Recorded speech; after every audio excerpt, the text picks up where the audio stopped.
आपका, आप देख रहे हैं आज तक, आपके साथ हूं मैं नेहा बाथम। बजट 2015 पेश हो चुका है, लेकिन देश की उम्मीद, देश का भविष्य युवा पीढ़ी होता है। और क्या ये बजट युवा पीढ़ी के दिल में उतर पाया है, ये इस खास कार्यक्रम में हम जानने की कोशिश करेंगे। बजट में रोजगार के क्षेत्र में और युवा पीढ़ी को लेकर क्या कुछ प्रावधान किए गए हैं, देखिए एक खास रिपोर्ट में। लेकिन आपको बता दें कि इस कार्यक्रम में मेरे साथ IMI कोलकाता से जुड़ेंगी मनोज्ञा लोईवाल, साथ ही साहिल जोशी मुंबई से मेरे साथ होंगे। अगर अच्छे स्कूल से पढ़ाई कर ली है, उसके बाद शुरू होती है चिंता अच्छे कॉलेज में एडमिशन लेने की। अगर अच्छे कॉलेज में एडमिशन मिल भी जाए, उसके बाद शुरू होती है चिंता रोजगार की। रोजगार मिल जाए तो क्या स्किल के मुताबिक आपको पैसे मिल रहे हैं, यानी कि सैलरी मिल रही है, ये भी एक बड़ी चिंता का सबब है। हमारे साथ यहाँ पर एक मैनेजमेंट इंस्टीट्यूट के कुछ छात्र मौजूद हैं, उन्हीं से जानते हैं कि आज जो घोषणाएं रोजगार के क्षेत्र में या फिर स्किल डेवलपमेंट और अन्य जो व्यवस्थाएं की गई हैं स्टूडेंट्स के लिहाज से, वो पर्याप्त हैं या नहीं। इन्हीं से जान लेते हैं। बहुत सारे स्टूडेंट्स हैं, आप अपना नाम बताइए और साथ ही ये बताइए कि जो आज प्रावधान किए गए हैं बजट में खास तौर पर, वो क्या यूथ को ध्यान में रखकर किए गए हैं और उनसे रोजगार जो है वो बढ़ेगा आने वाले वक्त में? मेरा नाम अंजलि है और रोजगार तो बढ़ ही रहा है, लेकिन उसके साथ साथ अब कंपटीशन भी बढ़ेगा, क्योंकि जैसे कि बोला जा रहा है कि इन्होंने एक IIT और खोलने के लिए बोला है, वहाँ पे और बच्चों को अवसर मिलेंगे। इसके साथ और बच्चे भी आगे क्षेत्र में आगे आना चाहेंगे। तो स्किल डेवलपमेंट पर बहुत जोर रहा है प्रधानमंत्री का। वो चाहते हैं कि जो देश का युवा निकले वो स्किल्ड हो, हर क्षेत्र में उसको बेहतर मौके मिले। इसके तरह की नीतियां और स्कीम्स भी वो लेकर आए हैं, ताकि जो भी आप करना चाहती हैं आने वाले वक्त में, उसका आपको मन मुफीद उसकी शिक्षा मिल सके, उसके लिए इंस्टीट्यूट मिल सके। मैम देखिए, इंस्टीट्यूट्स तो खोल दिए गए हैं, इंस्टीट्यूट में एडमिशन्स भी बढ़ेंगे, लेकिन आपने जो रोजगार की स्कीम जो है वो सिर्फ माइनॉरिटी स्टूडेंट्स के लिए बनाई है। हम जो जर्नल कैटेगरी में बिलोंग करते हैं, हमारा क्या, हम क्या रोजगार में अपॉर्चुनिटीज ढूंढना चाहते हैं, वो तो हमें कोई दिखाई नहीं दे रही इस बजट में कुछ नया। आपको लगता है कि जब आप इस इंस्टीट्यूट से पास होकर निकलेंगी, जैसे भी आपके नंबर आएंगे, अगर अच्छे नंबर आते हैं, खराब नंबर आते हैं, लेकिन मन में चिंता तो जरूर होती होगी कि क्या आने वाले वक्त में आपको जॉब मिल पाएगा, आपको नौकरी मिल पाएगी? हाँ बिल्कुल, चिंता तो जरूर है, लेकिन अभी इस बजट के बारे में श्योर नहीं है, क्योंकि ये मिडिल क्लास के लिए अभी नहीं है। 70% पॉपुलेशन मिडिल क्लास की है इंडिया में, लेकिन उसके लिए भी बजट कुछ अच्छा नहीं रहा है। यहाँ पर जितने भी छात्र मौजूद हैं, कितने लोगों को नौकरी की, रोजगार की चिंता सताती है? उनको लगता है कि मन मुताबिक इंस्टीट्यूट से पास आउट होने के बाद भी आपको रोजगार नहीं मिल पाएगा। तो आपने देखा कि यहाँ बहुत सारे ऐसे लोग हैं, लगभग 90% ऐसे छात्र हैं जिनको ऐसा लगता है कि आने वाले वक्त में उन्हें रोजगार नहीं मिल पाएगा। अब आगे बढ़ते हैं, यहाँ पर कुछ और युवा छात्र हैं हमारे साथ। कुछ ऐसे घोषणाएं आज की गई हैं जो आपको लगता है कि आने वाले वक्त में आपके लिए एम्प्लॉयमेंट क्रिएट कर पाएंगी, आपके लिए रोजगार की अपॉर्चुनिटीज और बढ़ पाएंगी। IIMs और जो नए इंस्टीट्यूट्स की घोषणा है, उससे ऐसा लगता है कि स्टूडेंट्स को फायदा होगा? हाँ, कुछ तो फायदा होगा स्टूडेंट्स को, लेकिन उतना ही कंपटीशन बढ़ेगा फिर स्टूडेंट्स का, कि और ज़्यादा स्टूडेंट्स क्रिएट होंगे उस कंपटीशन में आगे बढ़ने के लिए। तो ज्यादा फायदा तो दिख नहीं रहा है, कुछ तो फायदा जरूर होगा। जितने लोग यहाँ पर मौजूद हैं, आप जितने लोग यहाँ पर हैं, आपसे यही जानना चाहेंगे कि नंबर 1, सबसे पहले आपको अपने कॉलेज में एडमिशन लेने की चिंता सताती है। कितनी दिक्कत आई आपको 12वीं पास करने के बाद कॉलेज में एडमिशन लेने के लिए, आप बताइए। दिक्कत तो बहुत आती है। अगर हम DO की बात कर लें, DO के अंदर जाके वो सबसे पहले कहते हैं 99% वालों को मेरिट लिस्ट के हिसाब से होती हैं, और कुछ बच्चों को जिनको एडमिशन नहीं मिलता, कुछ बच्चे परेशान होके गलत राह पर चल जाते हैं। तो इससे ये सिस्टम ही बहुत गलत है। सिस्टम गलत है, लेकिन अगर आपको एक ऐसा कोई उम्मीद थी इस बजट से, जो आप चाहते थे कि इस बजट में हुआ और नहीं हुआ, कुछ ऐसे प्रावधान किए जाने चाहिए तो जो इस बजट में नहीं हुए? हाँ, इस बजट में जो हम चलिए आप बताइए। बता रहे हैं आप बताइए। आप मैम, स्पोर्ट्स को ज़्यादा बढ़ावा देना चाहिए था डिफरेंट सिटीज़ और कंट्री, मतलब सिटीज़ और स्टेट्स में, लेकिन कुछ ही स्पेसिफिक स्टेट्स हैं जहाँ पे ये स्पोर्ट्स के डिफरेंट इंस्टीट्यूट्स खोले गए हैं, और स्पोर्ट्स को बढ़ावा देना चाहिए था मेरे हिसाब से इसके बजट में। चलिए, कंफ्यूजन यहाँ पर बहुत सारा है। कंफ्यूजन इस बात को लेकर है कि आने वाले वक्त में जब इस कॉलेज से वो पास आउट करेंगे, जितने भी नंबर उनके आते हैं, उन्हें रोजगार मिलेगा या नहीं, ये एक बड़ा सवाल है। लेकिन बहुत सारे युवाओं के मन में ये सवाल भी है कि आने वाले वक्त में अगर रोजगार मिल भी जाता है तो क्या ये उनके स्किल्स, यानी कि जिस तरह की उन्होंने शिक्षा प्राप्त करी है उसके मुताबिक होगा। सीधे आपको लिए चलते हैं IMI कोलकाता, जहां पर मेरी सहयोगी मनोज्ञा लोईवाल मौजूद है। मनोज्ञा, वहां पर आपके साथ भी बहुत सारे छात्र मौजूद हैं, उनसे ये जानने की कोशिश करिए कि क्या जब वो उस इंस्टीट्यूट से पास आउट करेंगे, वहां से शिक्षा पूरी कर लेंगे, तो क्या उनके मन में भी ये डर है, ये चिंता है कि उन्हें रोजगार यानी कि एम्प्लॉयमेंट मिल पाएगा, नौकरी मिल पाएगी? बिल्कुल नेहा, अगर हम ये कहें कि अवसर तो बहुत हैं, लेकिन अवसर बनेंगे कि नहीं इस पर अभी भी दुविधा है। और आने वाले दिनों में क्या होगा, ये छात्रों को अभी भी असमंजस की स्थिति बनी हुई है। हमारे साथ हैं मिलेनियम यूथ और मिलेनियम मैम के बहुत सारे सदस्य, जिनसे बात करेंगे। पूजा, आप बताइए, आपको लगता है कि जिस तरह से छात्रों को इस बार अपॉर्चुनिटी देने का वादे किए जा रहे हैं उससे कुछ फायदे होंगे? बिल्कुल, मुझे तो लग रहा है कि इस बार जो मेक इन इंडिया बोले हैं और बोल रहे हैं कि जॉब सीकर से जॉब क्रिएटर के लिए we are working for creating jobs, सिर्फ ढूंढना नहीं, we are going to formulate things for startups, and 70% of India is young demography, and obviously they are going to work better if they get a more secured environment, that is tax का थोड़ा आराम मिल जाए, GST आ जाए, nothing like it. I think there's a very healthy environment and youth के पास तो बहुत कुछ है, नई सोच है, उससे बहुत आगे जा सकते हैं, बट मौका मिलना चाहिए जो मिल रहा है। यूथ तो ये सोचते हैं, लेकिन सीनियर्स क्या सोचते हैं? आखिरकार आपको क्या लगता है सर कि इस बार जो बजट है क्या वो छात्रों के लिए बहुत ज्यादा बेनिफिशियल होगा? छात्रों के लिए तो आपके not long term, medium term में द वे इन्होंने बताया कि सब जगह IIM, IIT, एम्स ये सब हर स्टेट में खोलेंगे, and he has announce also Jammu Kashmir and other state का नाम, तो ये तो इनबिल्ट आपके स्ट्रॉन्ग मैसेज है। बट एक मैं और बोलना चाहूँगा कि कॉरपोरेट बजट इसको जो बोल रहे हैं ना, उससे I don't agree, because corporate tax का जो आकलन हो रहा है कि 30% का 25 कर दिया। मैं बोलता हूं कि जेटली जी ने कहा कि 30 का टैक्स है और 23 मिलता है मेरे को, तो हम बोल रहे हैं 23 का 25 कर दिया। आप किसको कैसे देखते हो वाली बात है ना। बिल्कुल पर्सपेक्टिव की बात है। लेकिन शीशा, आप बताएं कि जिस तरह से छात्रों के अंदर एक उत्साह रहता है कि इस बजट में हमें क्या मिला, नए इंस्टीट्यूट मिले, क्या उसके बाद नौकरी के अवसर मिलेंगे? देखिए, एक हर इस बजट में खासकर बात है कि स्लोगन कई सुनने को मिले हैं, और इस बजट में स्लोगन है मिनिमम गवर्नेंस और मिनिमम गवर्नमेंट मैक्सिमम गवर्नेंस। इसका मतलब आप यूथ के लिए कुछ करने की जरूरत नहीं है, उनकी सोच उनके लिए काफ़ी है, बस आपकी उनके लिए जगह बना दीजिए, क्रेडिट दे दीजिए, मौके दे दीजिए कि हम आपके यहाँ टांग नहीं अड़ाएंगे, बस आप जो करना चाहते हैं करिए, स्मूथ दे दीजिए, बस वो अपना पढ़ लेंगे, इंस्टीट्यूशंस खोल रहे अपना पढ़ लेंगे, अपनी सोच से कितने सारे आजकल हम लोग देख रहे हैं मिलियनर्स दिन ब दिन क्रिएट हो रहे हैं। बिल्कुल, एंटरप्रेन्योरशिप की जब बात होती है तो अब चलते हैं सीधा मुंबई, जहां मेरे सहयोगी साहिल जोशी हैं MMIS से, और वो बताएंगे कि आखिर के वहां के छात्र क्या सोचते हैं। नमस्कार, मैं यहाँ पर Narsee Monjee college of commerce and economics में यहाँ पर मौजूद हूँ। यहाँ पर मेरे साथ कई सारे छात्र जुड़ चुके हैं और क्लासरूम खत्म हो चुकी है। इसके लिए हम लोग यहाँ स्टेयरकेस पे बैठ के बजट के बारे में बातचीत करेंगे। लेकिन बजट के बारे में वो क्या सोचते हैं, क्या सचमुच में उन्होंने बजट देखा भी है या नहीं देखा, कितना उनको इसमें इंटरेस्ट है, उस पर हम बात करेंगे। लेकिन उससे पहले देखते हैं कि human resource development minister Smriti Irani ने बजट के बारे में दिल्ली में क्या प्रतिक्रिया दी। हमारे साथ है केंद्रीय मंत्री स्मृति ईरानी। स्मृति जी, सबसे पहले तो मैं आपकी मिनिस्ट्री की बात करूं, विद्या का नाम दिया गया, प्रधानमंत्री विद्या योजना, हायर एजुकेशन की बात की गई, तमाम स्टूडेंट्स के लिए बहुत अच्छी स्कीम्स दी गई। मैं इतना ही कहना चाहूँगी कि स्कॉलरशिप का अभाव एक छात्र के जीवन में ना हो, जिसकी वजह से विद्या का आशीर्वाद उससे वंचित रहे। इसकी घोषणा जो प्रधानमंत्री जी के मार्गदर्शन में हुई है वित्त मंत्री जी द्वारा, वो अपने आप में बहुत सराहनीय है। साथ ही इनोवेशन को, एंटरप्रेन्योरशिप को वित्त मंत्री जी ने जिस प्रकार से सार्थक मदद की है अपने बजट एलोकेशन के माध्यम से, वो अपने आप में सराहनीय है। मैं HRD मंत्री होने के नाते इस बात की भी सराहना करना चाहूँगी कि ISM धनबाद के छात्रों की वर्षों से ये डिमांड थी कि उसे IIT में परिवर्तित किया जाए। वित्त मंत्री जी ने उस को भी स्वीकार किया है।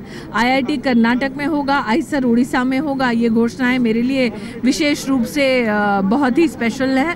और एक नागरिक की दृष्टि से मुझे लगता है जो ऐतिहासिक कदम उठाया गया है प्रधानमंत्री सुरक्षा बीमा योजना के तहत कि गरीब से गरीब इंसान को 2 लाख का एक्सीडेंटल इंश्योरेंस कवर मिले और वो भी मात्र माह में 1 रुपया का प्रीमियम भर के, वो हिंदुस्तान के इतिहास में आज तक हुआ नहीं। काले धन पर विपक्ष अब तक बहुत ज्यादा सवाल खड़े करता था, काले धन पर एक बहुत बड़ी स्कीम और कानून तक लाने की बात की गई। बिल्कुल, विपक्ष को कहीं ना कहीं ये जवाब देना होगा कि चाहे वो काला धन विदेश में हो या फिर डोमेस्टिक हो, उन सबसे जूझने के लिए जिस प्रकार से वित्त मंत्री जी ने घोषणा की कि ना सिर्फ वो लोग जो काला धन बटोरते हैं बल्कि वो संस्थान जो काला धन बटोरने में मदद करते हैं अथवा वो लोग जो काला धन बटोरने में मदद करते हैं उन्हें भी कानून के दायरे में लाया जाएगा। ये अपने आप में ऐतिहासिक। स्मृति जी, पारसियों के लिए भी एक घोषणा की गई है, माइनॉरिटीज के लिए घोषणा की गई है, खुश है आप? आपका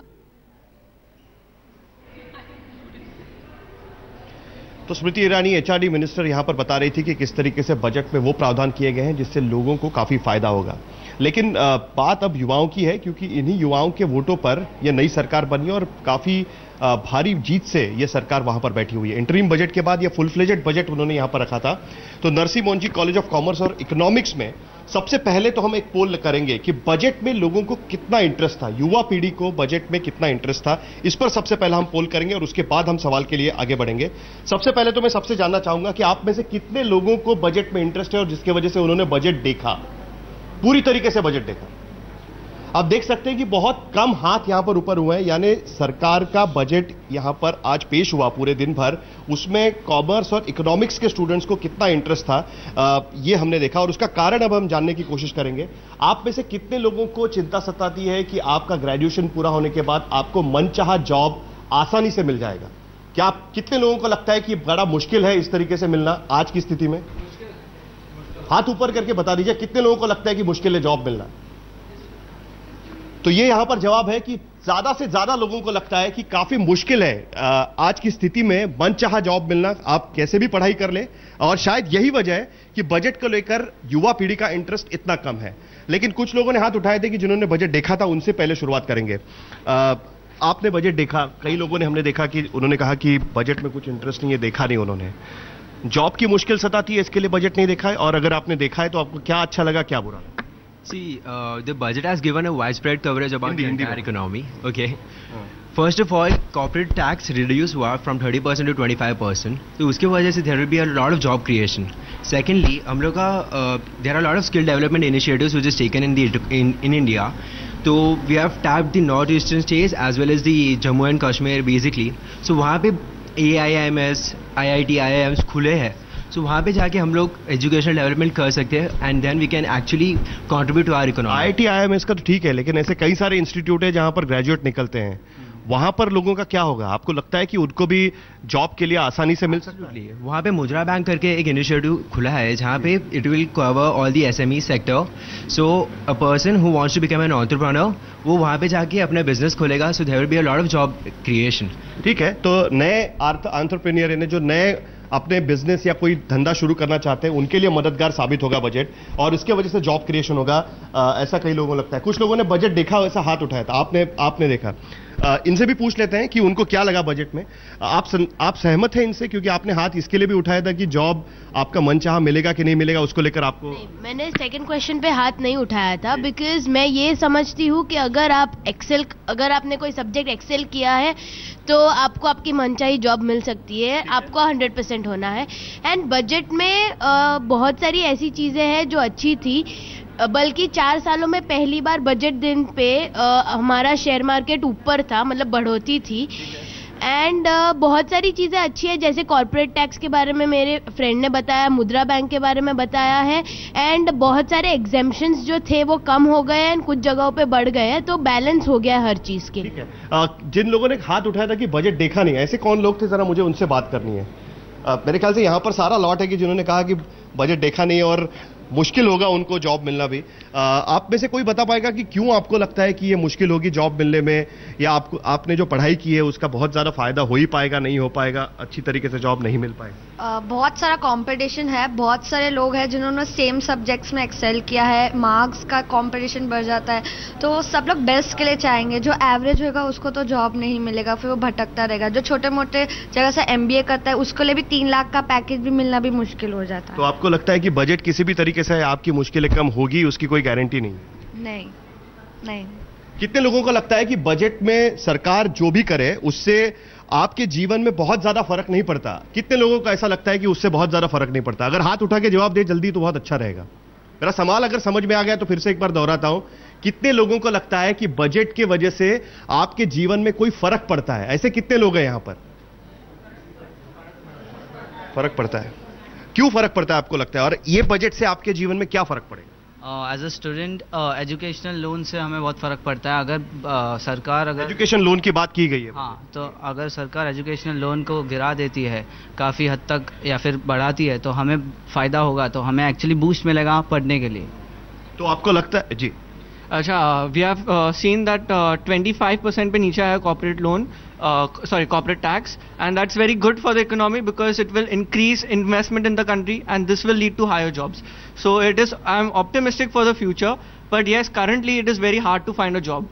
ठीक है, आप लोग इकोनॉमिक्स के स्टूडेंट्स हैं, आप लोगों को जीडीपी का कॉन्सेप्ट तो पता ही होगा, जीडीपी क्या होता है। उसका जो रेट है, ग्रोथ रेट है, वो कहा गया है कि 8% तक हम लोग अचीव कर सकते हैं। आप लोग को ये उम्मीद है क्या कि ये 8% तक ग्रोथ अचीव हो पाएगा? कितने लोगों को उम्मीद है कि 8% तक ये ग्रोथ जिस तरीके से प्रॉमिस किया गया है वो अचीव हो पाएगा? उम्मीद भरे चेहरे नहीं लगते बिल्कुल भी। अच्छे दिन की बात की जा रही थी, लेकिन अच्छे दिन के लिए उम्मीद भी होनी चाहिए, लेकिन अच्छे दिन की उम्मीद नहीं लगती। आपने हाथ ऊपर किया था जी, क्यों आपको लगता है कि 8% तक की ग्रोथ अचीव कर पाएंगे? ग्रोथ स्टैटिस्टिकल फिगर जो है 8%, वो तो नहीं कह सकते कि अचीवेबल है कि नहीं, क्योंकि उसको ही कैलकुलेट करने के there are many ways to do it. So on the ground reality this budget was mainly rural centric. GDP इतने साल से बोलते हैं कि 6%, 7%, but if you go and talk to the man on the streets he cannot say if it is there. But this budget, if we see, there are many inclusions, financial inclusion, talking about financial inclusions in this era of private payment banks and small banks, तो inclusions बढ़ रहे हैं। rural development के लिए ज़्यादा funds allocate किए गए हैं, तो it's more of a ground reality project और practical achievable project। तो statistical figure 8% is not commentable, but surely growth can be seen। बिल्कुल, तो ज़्यादा उम्मीद युवा पीढ़ी को तो नजर नहीं आ रही यहाँ पर। मुझे नहीं लगता कि वो लोग कह रहे कि हाँ, जो टारगेट्स अचीव करने की बात की गई है वो टारगेट्स अचीव भी होंगे, जॉब्स भी उनको मिल पाएंगे, इसकी भी गारंटी कोई नहीं दे पा रहा है। कुछ लोगों ने जो देखा है उनको लगता है कि हाँ ठीक है, कुछ अच्छा हो भी सकता है। कुछ और बातों पर आएंगे, क्योंकि यहाँ पर जितने लोग मौजूद है वो सारे मिडिल क्लास के लोग हैं, और अरुण जेटली कह चुके हैं कि मिडिल क्लास को अपनी जिम्मेदारी खुद उठानी होगी और खुद की तरफ खुद ध्यान देना होगा। लेकिन फिलहाल हम चलेंगे दिल्ली, जहां पर नेहा बाथम मेरी सहयोगी मौजूद है नोएडा में, आईएमए, उनसे बात करते हैं। वो देखेंगे वहां पर कि किस तरीके से युवा पीढ़ी सोच रही है बजट को लेकर। साहिल, मुंबई जैसा हाल यहाँ पर भी है, क्योंकि यहाँ पर भी छात्र काफी नाउम्मीद, निराशाजनक ही हैं। उन्हें नहीं लगता कि इस बजट से उन्हें खासा फायदा होने वाला है। मेरे साथ यहाँ पर एक छात्र मौजूद है, वो चंद पंक्तियां कहना चाहती हैं इस बार के बजट के बाद। जब बजट है ऐसा तो कैसे आएगा पैसा? जी हाँ, बिल्कुल, पैसा कैसे आएगा, क्योंकि आम जनता को जितना भी बजट समझ में आता है या फिर छात्रों को जितना भी बजट समझ में आता है, उनसे काफी उम्मीदें उनकी पूरी नहीं हो पाती। कितने लोग हैं यहाँ पर जिन्होंने आज का बजट देखा? आप देख सकते हैं यहाँ पर 50% ऐसे छात्र हैं जिन्होंने आज का बजट देखा है, 50% ऐसे हैं जिन्होंने नहीं देखा। लेकिन यहाँ पर वोट का राइट सबके पास है। कितने लोग थे यहाँ पर जिन्होंने वोट किया, मोदी की सरकार उसके बाद आई और अब उनका दूसरा बजट भी आया है, और उसके बाद भी देखिए यहाँ पर वोट परसेंटेज कितना कम है। ये सब देश के युवा हैं, ये आने वाली पीढ़ी है, ये आने वाला समय है, ये आने वाला वक्त है, लेकिन वोट इनमें से बहुत ही कम लोगों ने किया। लगभग 10% ऐसे लोग होंगे जिन्होंने जाकर वोट किया है, अपने वोटिंग राइट का इस्तेमाल किया है। ऐसे में देश का युवा ये कैसे उम्मीद कर रहा है कि आने वाले वक्त में जिस सरकार को उसने खुद चुना ही नहीं है, जिसके लिए उसने वोट किया ही नहीं है, वो जाकर अब ऐसी नीतियों का ऐलान करेगा, कुछ ऐसी घोषणाएं करेगा जिससे रोजगार आएगा। लेकिन एक बहुत अहम बात, महिलाओं की सुरक्षा के लिए जो निर्भया फंड बनाया गया था उसमें और ज्यादा एलोकेशन किया गया, ये आप कितना अहम मानती है एक महिला होने के नाते? मैम, फंड एलोकेशन से जरूरी इम्प्लीमेंटेशन होता है। आप फंड्स तो दिए चले जा रहे हैं, लेकिन उसकी हमें कितना फायदा हो रहा है? आज भी हम अंधेरा होने के बाद बाहर निकलते हैं तो हमें इंस्टीट्यूट से आप बाहर निकलती हैं, डर लगता है? बिल्कुल डर लगता है। यहाँ पर सवारी मिलती है? नहीं मिलती है सवारी। अगर हम ऑटो में जाते हैं, अगर शेयरिंग ऑटो है, वहाँ पे मेल्स ही मेल्स होते हैं, वहाँ पे स्टिंकिंग होते हैं, वो लोग कमेंट्स करते हैं, तो वो फंड एलोकेशन से हमें ग्राउंड लेवल पे कोई फायदा नहीं हो रहा है। तो उससे हमें क्या आप फंड एलोकेट कर रहे हैं या नहीं कर रहे हैं। बात आई स्टूडेंट्स पे, स्टूडेंट्स की बात करते हैं। आज आप कहते हैं कि एम्प्लॉयमेंट जनरेशन हो रही है, ये हो रहा है, वो हो रहा है, लेकिन आज भी हमें ड्यू में एडमिशन नहीं मिल रहे हैं। और जब हम इंडस्ट्री में जॉब मांगने जाते हैं तो ड्यू के स्टूडेंट्स बेशक हमसे ज्यादा कम अनस्किल्ड हैं, लेकिन फिर भी उन्हें प्रेफरेंस दी जाती है। ये यहाँ पर छात्रों के मन में सवाल यही है कि प्रेफरेंस हमेशा उनको उनके रास्ते में रोड़ा बनती है, उनकी राह में एक बहुत बड़े कांटे के तौर पर होती है, क्योंकि प्रेफरेंस में कई तरह के कोटाज आ जाते हैं जिससे उनको रिजर्वेशन का सामना करना पड़ता है, उनको जॉब नहीं मिल पाती, वहाँ पर भी रिजर्वेशन होती है, कई बार कॉलेजेस में एडमिशन नहीं मिलता है। सीधे आपको लिए चलते हैं IMI कोलकाता, जहाँ पर मेरी सहयोगी मनोज्ञा मौजूद है और वहाँ पर भी जानने की कोशिश करेंगे छात्रों से और जो दूसरे लोग मौजूद है मनोज्ञा, कि क्या वहाँ पर भी इसी तरह के हालात हैं, वहाँ पर कोलकाता में भी इसी तरह से छात्रों को, युवा पीढ़ी को मुश्किलें आती हैं नौकरी मिलने में। नेहा, अगर बात करें युवा पीढ़ी की तो उनके अंदर ये टेंशन बना रहता है कि वो नौकरी करें कि वो खुद अपना काम शुरू करें, जहां लोन लेकर काम शुरू करना ज्यादा आसान है, क्योंकि सरकार की ओर से एंटरप्रेन्योरशिप को जितना बढ़ावा दिया गया है। हमारे साथ जो महिलाएं हैं वो बताएंगी कि आखिरकार एंटरप्रेन्योरशिप का कितना फायदा है। आपको लगता है कि एंटरप्रेन्योरशिप करना एक नौकरी करने से आजकल ज्यादा बेहतर है? एकदम बेहतर है और सरकार उसके लिए बहुत इंसेंटिव भी दे रही है। और जैसे इसमें जेटली जी ने अनाउंस किया स्किल्ड लेबर, तो उसमें क्या स्टार्टअप्स के लिए भी वो लोग अलग से एक पैकेज दे रहे हैं। और फिर उसके बाद उन्होंने बात किया ये मुद्रा रीफाइनेंस के बारे में, जिसमें कि शेड्यूल कास्ट और शेड्यूल ट्राइब के लिए भी बहुत माइक्रो इंडस्ट्रीज के लिए स्पेशल एक पैकेज दिया जा रहा है। तो उसके लिए आई थिंक कि यूथ को जरूर बेनिफिट करेगा। यूथ को बहुत बेनिफिट करता है। जब आपके बच्चों का एडमिशन कराने की बात होती है तो भारत में कराते हैं कि विदेश चले जाते हैं? मैं तो भारत में कराती हूँ, क्योंकि मुझे लगता है कि आगे जाके यहीं पे ग्रोथ है। The story is in India. और अगर वो अभी से भारत में ही पढ़ाई नहीं करें तो फिर आगे जाके उनको यहाँ काम या बिजनेस करना बहुत मुश्किल लगेगा। बाहर जाके थोड़ा सा शिक्षा ले सकते हैं, एक्सपीरियंस ले सकते हैं, बट असली ग्रोथ जो है वो भारत में ही है। और अगर वो यहाँ नहीं पढ़ेंगे अभी से तो बाद में इनको बहुत एडजस्टमेंट की प्रॉब्लम होती है। बहुत एडजस्टमेंट की प्रॉब्लम होती है। लेकिन आखिरकार एक आखिरी सवाल, छोटा सा सवाल, कि क्या लगता है छात्रों के लिए ये बजट अच्छा था या बुरा? बहुत अच्छा था। यही छात्र बड़े होकर एंटरप्रेन्योर बनेंगे, ईज ऑफ डूइंग बिजनेस जो अभी बात कर रहे हैं। I think that's a very good thing for the students. बहुत अच्छी बात है स्टूडेंट्स के लिए, छात्रों के लिए। कोलकाता का यही मानना है। तो आप देख रहे थे ये विशेष पेशकश, जिसमें हमारे साथ थी नेहा वतम दिल्ली से और साहिल जोशी मुंबई से और मैं मनोज्ञा लोहीवाल कोलकाता से। फिलहाल आप देखते रहिए आज तक।